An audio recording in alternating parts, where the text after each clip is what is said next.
Okay, तो maximum magnification का formula हम लोग डिराइव कर चुके थे। अब हम लोग बात करेंगे एक और केस इसका,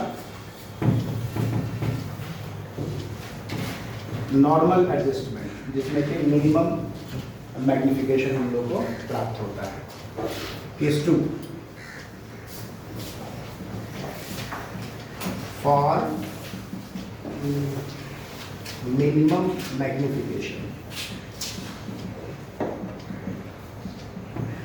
सरल सूक्ष्मदर्शी की जो न्यूनतम मैग्नीफिकेशन है, आवर्धन क्षमता, वो कहाँ पर प्राप्त होती है? जब प्रतिबिंब कहाँ पर बना है?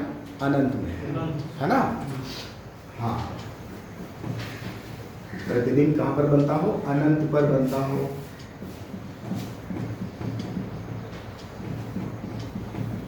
ठीक है, और इसी को कहा जाता है सामान्य संयोजन, नॉर्मल एडजस्टमेंट। ठीक है ना? और इसी को कहा जाता है रिलैक्स्ड आई। रिलैक्स्ड आई का जो एकोमोडेशन होता है, मतलब जब प्रतिबिंब बन रहा था न्यूनतम दूरी पर, मतलब डी पर बन रहा था, ठीक है ना, तो मैक्सिमम मैग्नीफिकेशन तो मिल रहा था, लेकिन अब जैसे जैसे उसको दूर ले जाएंगे इमेज को, वैसे वैसे आँख के अंदर जो है स्ट्रेस कम होता जाएगा, है कि नहीं है? और जब इन्फिनिटी पर बना देंगे इमेज तो आँख बिल्कुल रिलैक्स हो जाएगा। ठीक है, तो इसको एक और नाम से जाना जाता है। क्वेश्चन अगर ऐसे रहे ना तो आपको समझ जाना है, रिलैक्स्ड आई वाला कंडीशन है। ठीक है ना? This is for relaxed I mode. Clear? अंतिम प्रतिबिंब कहाँ पर बनना है? अंतिम प्रतिबिंब अनंत पर बनता हो।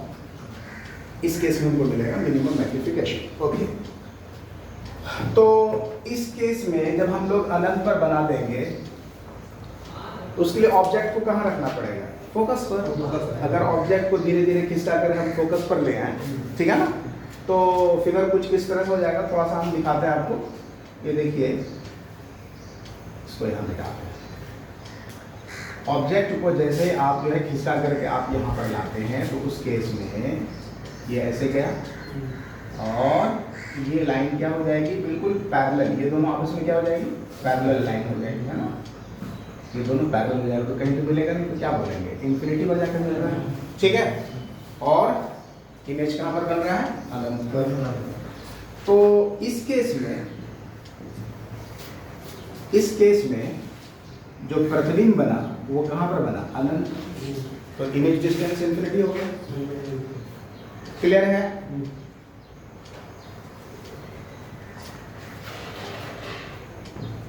u बराबर तो माइनस यू है और f बराबर f है ही, है कि नहीं? अगर ये वैल्यू हम पुट करें लेंस फॉर्मूला में तो क्या मिलेगा?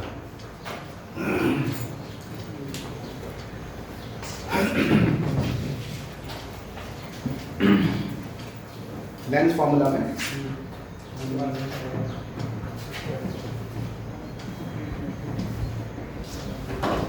Lens formula 1/f is equal to 1/v minus 1/u। तो 1/f, f हो गया positive, 1/v infinity minus 1/-u। ऐसा होगा क्या? सॉल्व करें, 1/2 0 होता है, तो 1/u बराबर 1/f, है ना? या लिख सकते u बराबर है, u बराबर क्या हो जाएगा? जाहिर सी बात है, ऑब्जेक्ट को कहाँ रखना पड़ेगा? फोकस पर रखना पड़ेगा, तो u बराबर f तो हो ही गया। क्लियर है? इस कंडीशन को पुट कर दीजिए जो आपका फॉर्मूला था।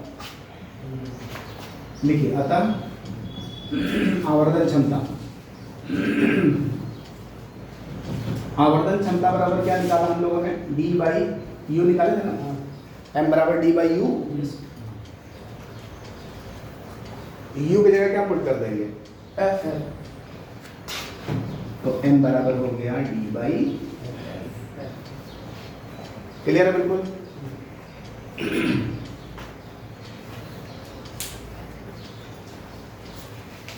मिटा दें ऊपर।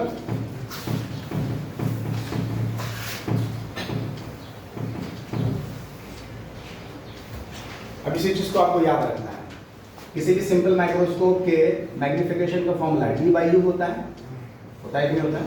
और इसमें दो केसेस बनते हैं, एक बनता है मैक्सिमम मैग्नीफिकेशन के लिए, एक बनता है मिनिमम मैग्नीफिकेशन के लिए, ठीक है ना। मैक्सिमम मैग्नीफिकेशन मतलब ये है हमारे लिए स्ट्रेन्ड आई, और ये कैसा है, रिलैक्स्ड आई। क्लियर है? यहाँ इसमें बनता है इमेज कहाँ पर, इमेज कहाँ पर बनता है, इमेज बनता है डी पर, और यहाँ फाइनल इमेज कहाँ पर बनता है, इन्फिनिटी पर। ये सब बातें, ये सब पॉइंट्स आपको याद रखने चाहिए, पता होना चाहिए। क्लियर है? और मैक्सिमम जो हमारे पास फॉर्मूला बनता है मैक्सिमम मैग्नीफिकेशन का 1+d/f बनता है कि बनता है, और इसके लिए मिनिमम का क्या होता है, d/f ओनली। कहीं कोई दिक्कत है?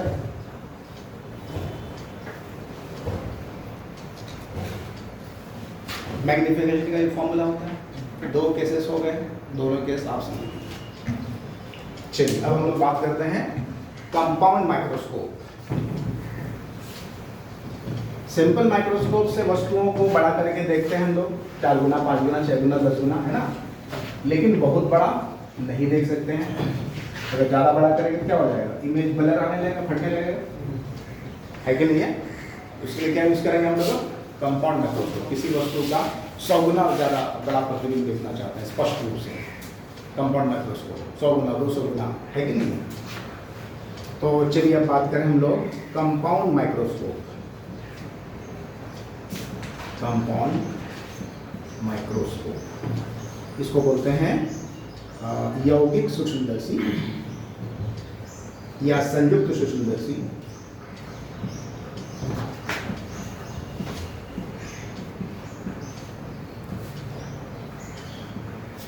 ठीक है? तो कंपाउंड माइक्रोस्कोप में कौन सा लेंस यूज करते हैं, इसमें भी कॉन्वेक्स लेंस यूज करते हैं, उत्तल लेंस, ठीक है ना। कितने, 2। कंपाउंड माइक्रोस्कोप बनाना हो तो 2 कॉन्वेक्स लेंस यूज करेंगे, है ना।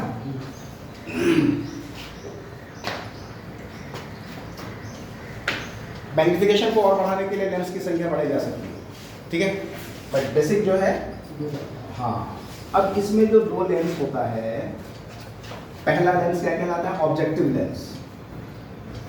क्या कहलाता है, ऑब्जेक्टिव लेंस, ठीक है ना, शॉर्ट फोकल लेंथ।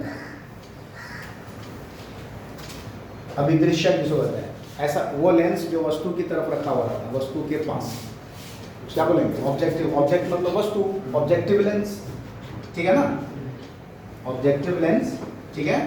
और इसका जो फोकस होता है कैसा होता है, कम होता है, कम फोकस वाला, फोकस दूरी कम। दूसरा लेंस क्या कहलाता है, आईपीस लेंस, नेत्रिका लेंस, आईपीस लेंस, और इसका फोकस कैसा होता है, लार्ज कंपेयर टू ऑब्जेक्टिव। समझ वाली बात, एक छोटा एक बड़ा। इसमें 2 बार मैग्नीफिकेशन होगा, वस्तु का मैग्नीफिकेशन होगा पहले ऑब्जेक्टिव लेंस के द्वारा, फिर दोबारा उसका मैग्नीफिकेशन हो जाएगा आईपीस लेंस के द्वारा, ठीक है। तो कैसे होता है और इसका क्या प्रोसेस है, मैग्नीफिकेशन का फॉर्मूला क्या होता है, ये हम लोग देखते हैं।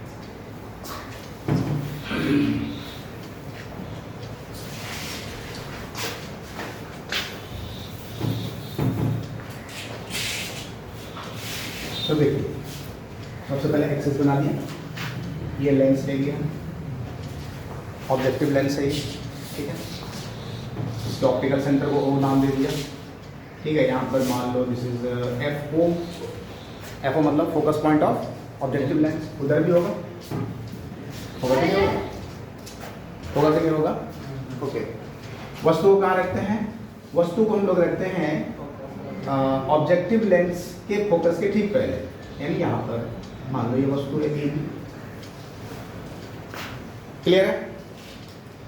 तो जैसे इस वस्तु को यहाँ रखेंगे इसके फोकस के ठीक पहले, तो ये इमेज बनाएगा उस तरफ, है कि नहीं है, किधर बनाएगा, किस तरफ बनाएगा, कैसा बनेगा, बड़ा बनेगा और इन्वर्टेड बनेगा, उल्टा बनेगा। ये केस होता है ना, कोई दिक्कत वाली बात नहीं है। तो इमेज बना कर देख लो, ये पैरेलल भी मिलेगा इस तरह से। उसके बाद कहाँ से निकालो, फोकस से निकाल दिया, ठीक है। उसके बाद दूसरी लाइन ऑप्टिकल सेंटर से ले जाओ, दूसरी किरण ले जाओ ऑप्टिकल सेंटर से कुछ इस तरह से,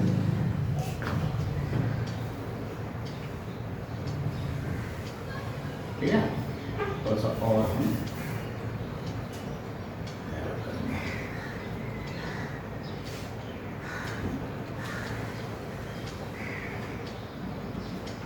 ओके, ये कर दिया, क्लियर है। अब इस वस्तु का इमेज यहां पर बन गया, ये है वस्तु का इमेज। इसको नाम दे दो कुछ भी, ए डैश, ये हो गया ए डैश, और ये क्या हो गया, क्लियर है। इस वस्तु का इमेज बन गया ए डैश बी डैश, जो कि कैसा होगा, इससे बड़ा होगा। जो वस्तु ली है इससे क्या होगा, बड़ा होगा। दिखाई भी दे रहा है बड़ा, ओके। अब ये जो वस्तु बना, ये जो प्रतिबिंब बना ए डैश बी डैश, इसको क्या करना है, दूसरा जो लेंस है आईपीस लेंस, उसके फोकस के अंदर एडजस्ट करना है, ठीक है ना। मतलब वो जो लेंस होगा उसका फोकल पॉइंट जो होगा वो क्या होगा, कुछ इस तरह से होगा। देखो यहाँ पे हम लेंस बना रहे हैं,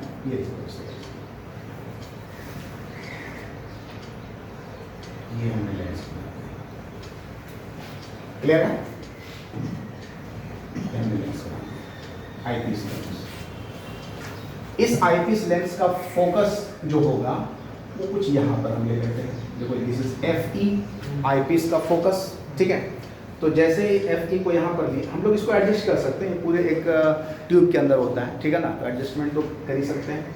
तो इमेज को हमने कहाँ रखा, इसके फोकस के भीतर।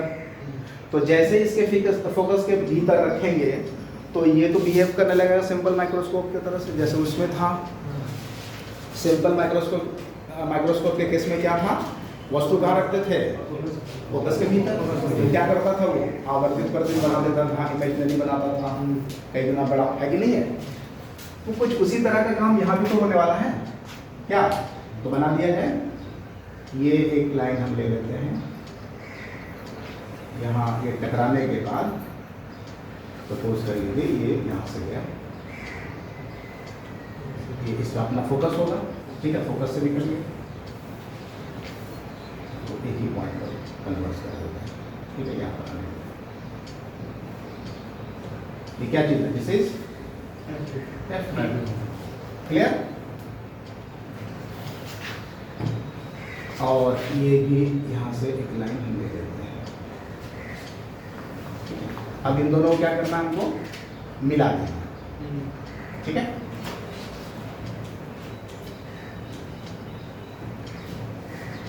एक्चुअली इसको यहाँ पर डाइवर्ज कर दिया, डाइवर्ज ही होगा ना, डाइवर्ज है।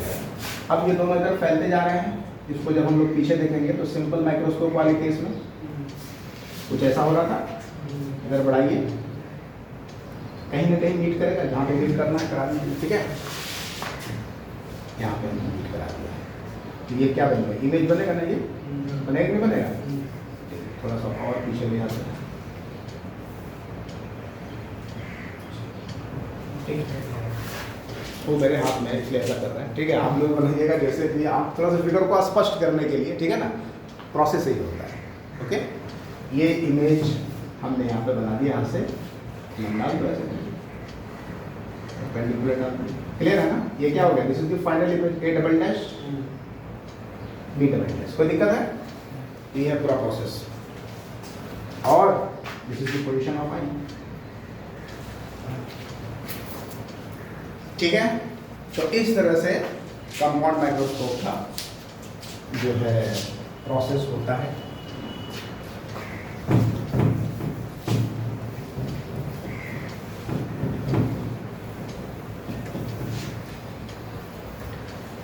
क्रिया को कोई बात समझना है, क्रियाविधि समझ में आया। ऑब्जेक्ट कहाँ रखेंगे, ऑब्जेक्टिव लेंस के फोकस के ठीक पहले इमेज कहाँ बनेगा, इन्वर्टेड बन जाएगा, उल्टा बन जाएगा दूसरी तरफ, है कि नहीं, और बड़ा बनेगा। और ये इमेज हम लोग को ऐसे एडजस्ट करना है कि आईपीस के फोकस के भीतर आ जाए। समझ में आ रही बात?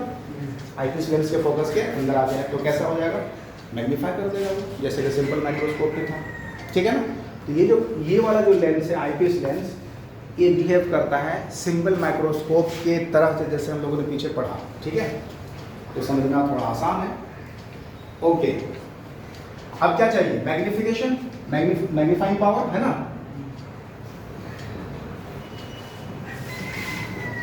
Magnifying power of compound microscope, आवर्धन क्षमता।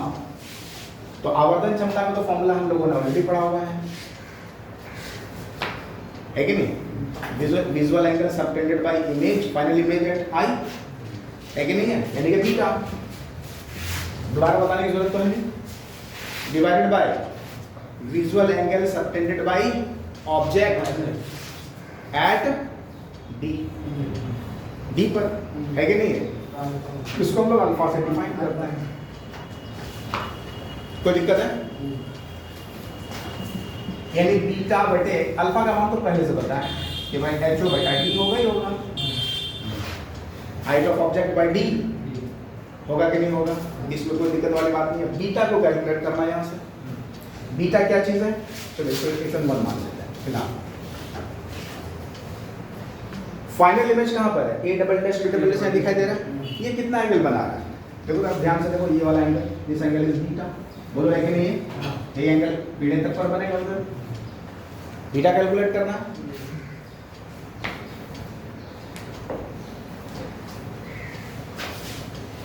देखिए, इन राइट एंगल ट्रायंगल,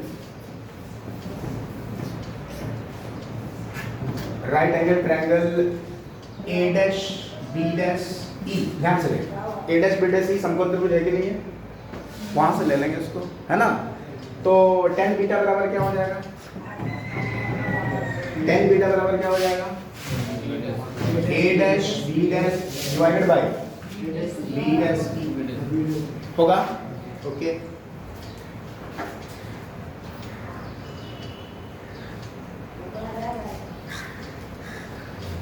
अच्छा,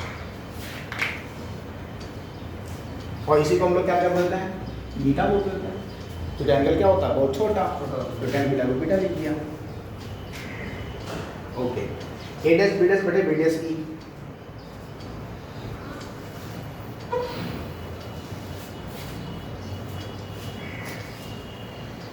फिर आप देखो यहां पर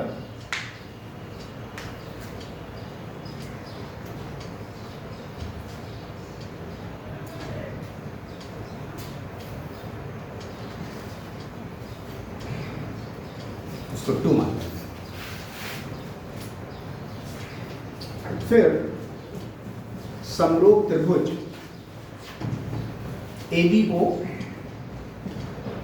एवं त्रिभुज A dash B dash O में in similar triangles ABO and A dash B dash O, ध्यान से देखिए, क्या ये दोनों सिमिलर हैं? समरूप त्रिभुज के क्या गुण होते हैं? कैसे समरूप होता है त्रिभुज? साइड साइड एंगल है ना? देखो यहाँ पर अगर ये 90 डिग्री है, ये 90 डिग्री है, तो क्या ये त्रिभुज आपस में समरूप हैं? यस, समरूप हैं। ये 90, ये हो गया समूह कोण, तो दो कोण तो आपस में बराबर हो गया, तीसरा बराबर होना ही है। आ रही बात समझ में? तो ये क्या हो गया? समरूप। समरूप त्रिभुज का गुण क्या है? दो समरूप त्रिभुज अगर दो त्रिभुज अगर समरूप हैं तो उनकी संगत भुजाओं का अनुपात क्या होता है? बराबर होता है कि नहीं? The ratio of corresponding sides are equal। ठीक है, तो आप ध्यान से देखो, अगर हम इस वाले ट्रायंगल में ABO में भुजा AB लें बटा उस वाले ट्रायंगल में A डैश B डैश हो जाएगा, होगा कि ना? संगत, करस्पॉन्डिंग। अरे भाई, इसका corresponding A dash B dash होगा ना? अच्छा, बराबर। छोटे वाले में BO लें तो बड़े वाले में B डैश O हो जाएगा। आ रही बात समझ में कि नहीं? आ रही बात समझ में? सॉरी, E डैश E होगा, IT से बड़ा कैसे? मतलब अरे भाई यहाँ देखो ना, ABO दिखाई दे रहा है और ये ना ट्रायंगल है, AB का संगत ए डैश बी डैश है तो बी ओ का संगत बी डैश ओ ना होगा, बी डैश ही कैसे हो जाएगा? ठीक है। ए डैश बी डैश का मान क्या होगा, यहाँ से निकालो जरा सर। ए डैश बी डैश बराबर क्या लिख सकते हो? ए डैश बी डैश बराबर हम लोग लिख सकते हैं बी डैश ओ बटे B O into A B.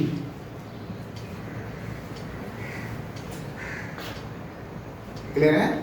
ये वैल्यू पुट कर दो यहाँ पर बीटा के स्थान पर।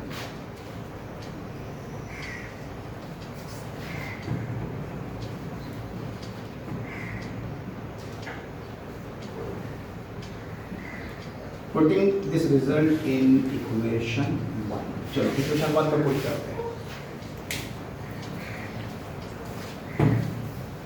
इक्वेशन 1 में अगर हम उसको पुट करें तो बीटा बराबर मिल रहा है ए डैश बी डैश की जगह पर ये पूरा रख दो तो बी डैश ओ बटा B O into A B बटा बी डैश ई। कोई दिक्कत है कि नहीं? को ए डैश बी डैश की जगह पर ये पूरा रख दो ना, तो यही ना आएगा रिजल्ट। चेक कर लो ठीक ठाक है? हाँ बोलिए। इक्वेशन 2 में, इक्वेशन 2 में, सॉरी इक्वेशन 1 में, इक्वेशन 2 में, इस 1 में इक्वेशन 2 में पुट करना। हाँ चलिए अब जरा वैल्यूज पुट करें तो बी डैश ओ क्या चीज है, जरा ध्यान से देखो। बी डैश ओ क्या चीज है?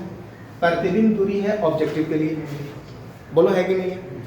अरे भाई ऑब्जेक्टिव लेंस की प्रतिबिंब दूरी है ना, तो प्रतिबिंब दूरी है ऑब्जेक्टिव लेंस की, इसको हम लोग सूचित करते हैं वी ओ से। कोई दिक्कत वाली बात नहीं है? क्लियर है? इस लेंस के रिस्पेक्ट में ये वी ओ क्या प्लस में होगा? अरे तो अगले प्लस में वी ओ होगा प्लस में।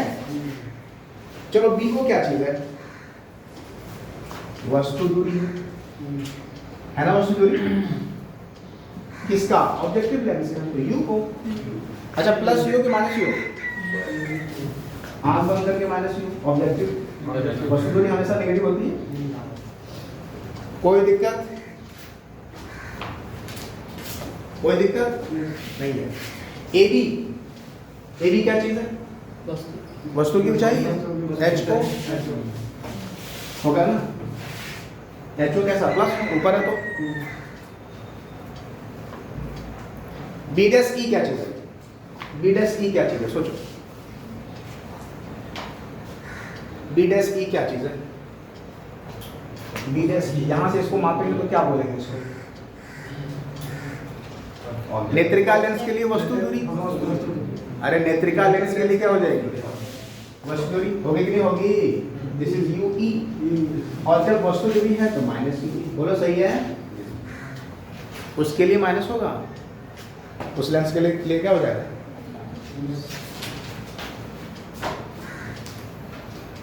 क्या ये इक्वेशन 1 के बराबर है? सॉरी 1 के बराबर नहीं, बीटा का मान डायरेक्ट पुट करो 1 में, पुट कर सकते हैं ना? कर दिया जाए, यहाँ से मिला सर नहीं उतारे थे, क्यों? और कोई लोग उतारे थे क्या? नहीं उतारे तो वीडियो मिल जाएगा, चिंता मत करो, उनसे ले लेना, ठीक है? अच्छी बात है। चलो देखो यहाँ पर लिखेंगे सीधे from equation 1, from equation magnification m बराबर क्या हो जाएगा? देखो बीटा का मान क्या रखते हैं? V O into H O बटा U O into U E divide by H O by, ऐसा है ना? सॉल्व कर लीजिए, एच ओ कटेगा, कट गया। m बराबर आ गया वी ओ बाई यू ओ, ऊपर डी चला जाएगा, डी बाई यू हो जाएगा ऐसा।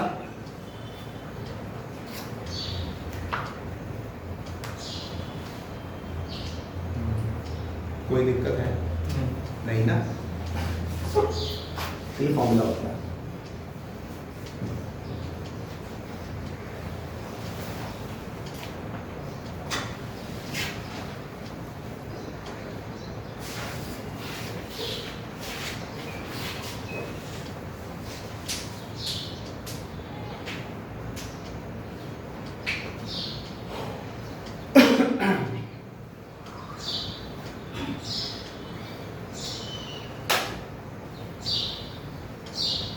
ठीक है, अब लोग बहुत ध्यान से देखो ना, तो ये जो क्वांटिटी है वी ओ बटा यू ओ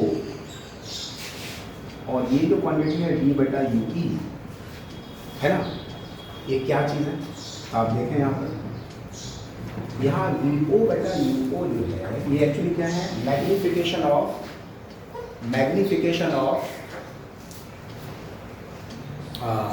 ऑब्जेक्टिव लेंस है कि नहीं। वी ओ बटा यू क्या हो जाएगा, आवर्धन इसका हो जाएगा, होगा कि नहीं होगा। इस लेंस का सेपरेट आवर्धन कितना होगा, वी ओ बटा यू माइनस वी ओ बटा यू होता है कि नहीं होता है। एम बराबर क्या होता है, माइनस वी बाई यू होता है, हाँ या ना होता है। अगर हम इसको फिट करें ऑब्जेक्टिव लेंस के लिए तो एम ओ बराबर वी ओ बटा यू होगा कि नहीं होगा। या अगर हम यहाँ के हिसाब से लिखें वी ओ बटा यू बराबर माइनस, सही है ना, हो सकता है कि नहीं हो सकता है। तो कुल मिलाकर अगर हम इसको लिखना चाहें तो एम ओ लिख सकते हैं वी ओ बटा यू को मैग्नीट्यूड के फॉर्म में, परिमाण तो इतना ही होगा, आवर्धन होगा कि नहीं ऑब्जेक्टिव लेंस का। और ये वाला देखो तो क्या चीज है, डी बाई यू क्या है, अभी तो हम लोग पीछे थे सिंपल माइक्रोस्कोप के लिए क्या होता है, डी बाई यू होता है फॉर्मूला, आवर्धन क्षमता का फॉर्मूला क्या होता है, डी बाई यू होता है।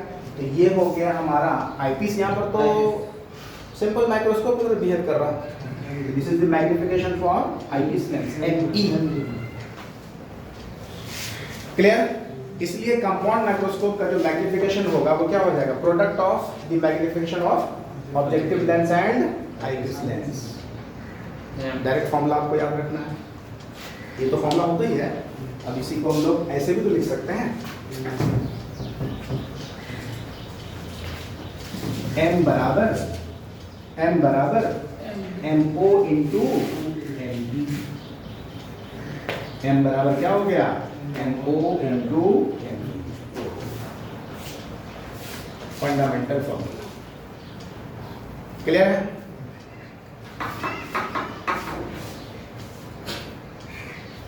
अब हम यहाँ पर दो केस लेंगे फिर से, मैक्सिमम कब हमको मिलेगा और मिनिमम कब मिलेगा, है कि नहीं। चलिए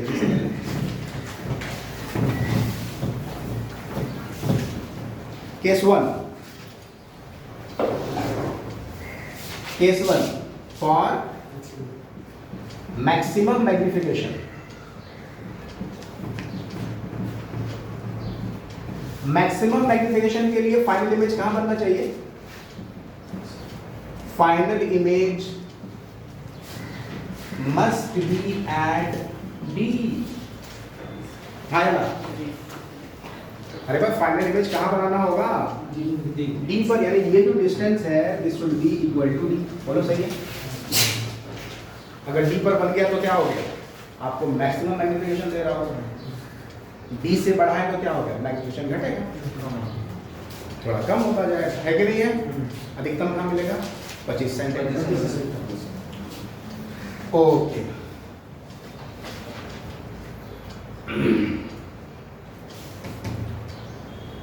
तो अब देखिए फॉर आई पीस अगर हम यूज करें लेंस फॉर्मूला तो 1/f बराबर 1/v माइनस 1/u होता है ना। f की जगह पुट कर दें fe प्लस fe होगा ना, focal length of eyepiece fe नाम देना। fe मतलब क्या हो गया, focal length of eyepiece. 1/v की जगह माइनस v लिख दें, ठीक है ना। v बराबर क्या हो जाएगा, माइनस डी। इमेज कहाँ बना रहे हैं, माइनस डी पर, minus 1 minus you E eyepiece की वस्तु दूरी, आईपीस के लिए वस्तु दूरी क्या, यू ई, तो माइनस को सॉल्व करें इसको। तो 1/FE इज इक्वल टू, इसको पहले लिख दो, 1/UE minus 1/D। Okay,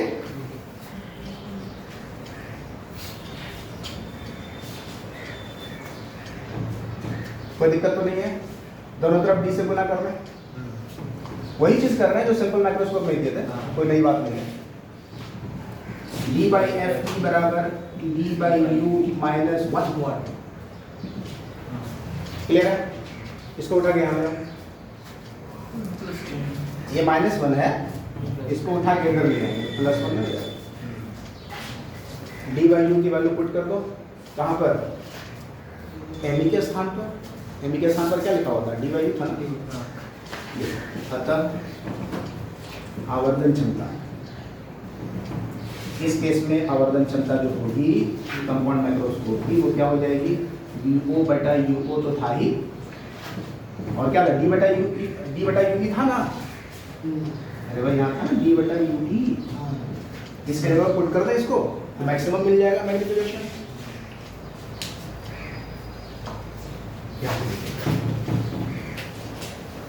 Therefore, M max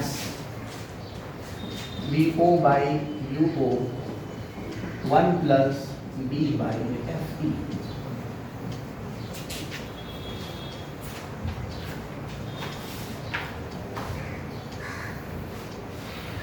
clear है? कहीं कहीं यहाँ पर माइनस भी लिखा रहता है, -VO/UO, तो आपको पता है MO माइनस में होगा। अरे बात समझ में? चलिए second case, case 2।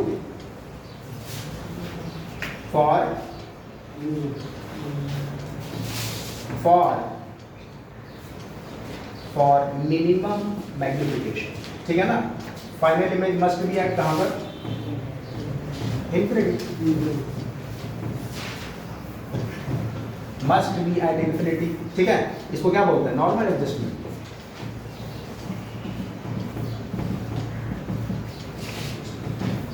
For relax type, क्या? किसके लिए? रिलैक्स टाइप के लिए।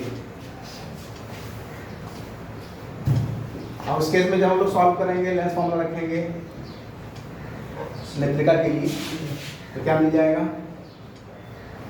क्या मिल जाएगा? FE बराबर UD मिलेगा। सॉल्व करके देखो। अरे 1/F बराबर 1/B, एक जगह क्या पुट हुआ? इनफिनिटी 0 हो गया। वो हुआ कि नहीं हुआ? जैसे उसमें किए थे वैसे इसमें भी करेंगे। Hence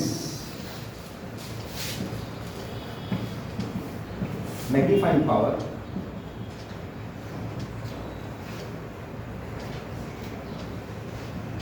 in this case is M बराबर VO/UO, तो ऐसे ही रहेगा, और यहाँ पर लिख देना पड़ेगा UE मिलेगा FE D/F।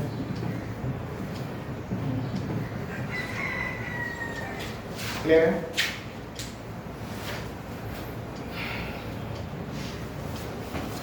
नॉर्मल एडजस्टमेंट में इमेज कहाँ बनने वाला है? इन्फिनिटी पर। ऑब्जेक्ट धीरे धीरे क्या करेंगे? इसको खिसकाते खिसकाते यहाँ फोकस पर ले आएंगे, तो जैसे ही फोकस पर लाओगे वैसे इमेज कहाँ चला जाएगा? इन्फिनिटी। रिलैक्स टाइम के लिए हो गया। क्लियर? तो ये सारे एक्सप्रेशंस हैं जिससे न्यूमेरिकल पूछे जाएंगे।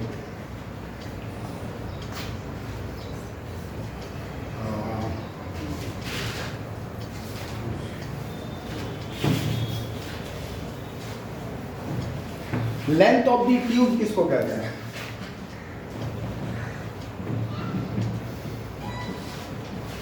लेंथ ऑफ द ट्यूब, ये जो माइक्रोस्कोप है इसके ट्यूब की लंबाई, तो ट्यूब की लंबाई दोनों लेंसों के बीच की लंबाई, नेत्रिका और फोकस अभिदृश्यक के बीच की जो लंबाई होगी, टोटल लेंथ, वो लेंगे। तो L बराबर length of the tube, length of the tube L बराबर क्या हो जाएगा? ये पूरी लंबाई कितनी होगी सोचो तो, कहाँ से कैसे जोड़ेंगे? ये वाली दूरी अब प्लस ये वाली दूरी जोड़ दो, हो गए, है कि नहीं है? क्लियर है? तो V को अब प्लस क्या UV, तो UV तो माइनस में होता है, ये गलती मत करना, माइनस मत लेना। अरे हमको तो टोटल लंबाई लेना है ना। हाँ तो मॉड में समझ में आ रही बात। ये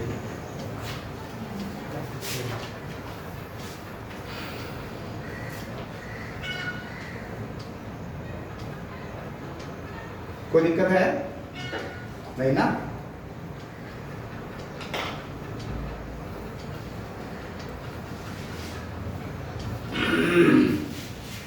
देखो एक चीज और थोड़ा सा कभी कभी एल के फॉर्म में भी ये फॉर्मूला रह सकता है, length of the tube L के फॉर्म में, तो वो एक स्पेशल केस है।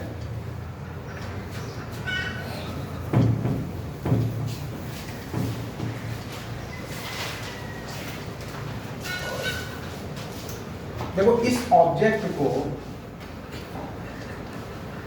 ये जो ऑब्जेक्ट यहाँ पर रखा हुआ है ये फोकस के पहले है ना, अगर हम धीरे धीरे इसको खिसका करके फोकस के ठीक पहले ले जाए, एकदम ठीक पहले, तो इमेज एकदम जाके सड़ जाएगा लेंस के पास। आ रही बात समझ में, ये वाला ठीक है ना। उस केस में इसको लिख देते हैं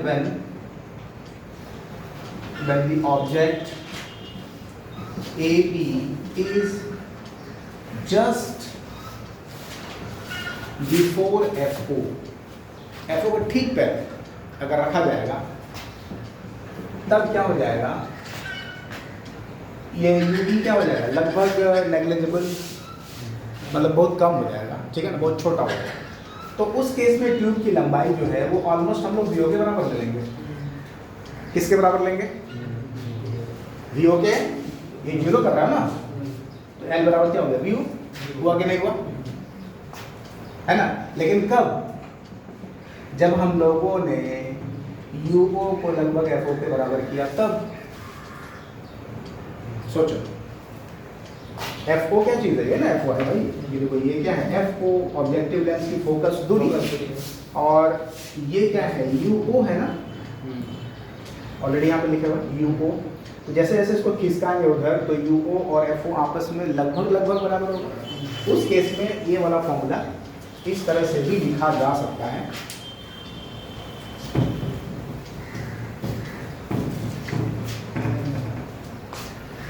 तब जो मैग्निफिकेशन लिखा जाएगा ऐसा लिख जा सकता है, V हो जाएगा L लिख दो और यहाँ पे FO लिख दो।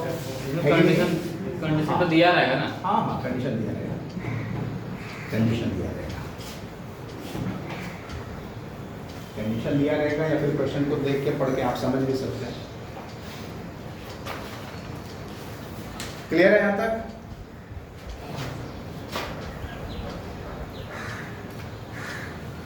ओके, तो कुल मिलाकर के आप इसको याद रखें।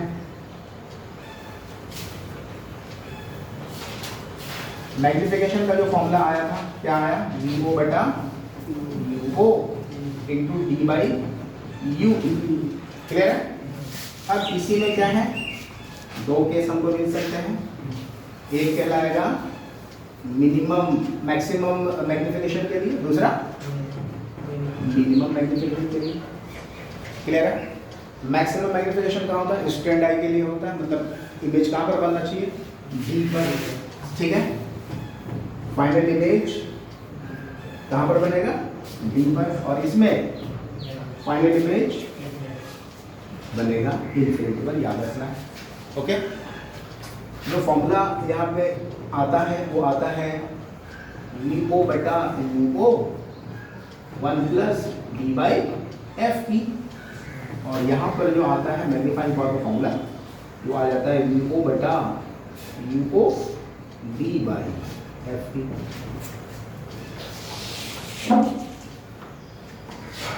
क्लियर है? याद रहेगा?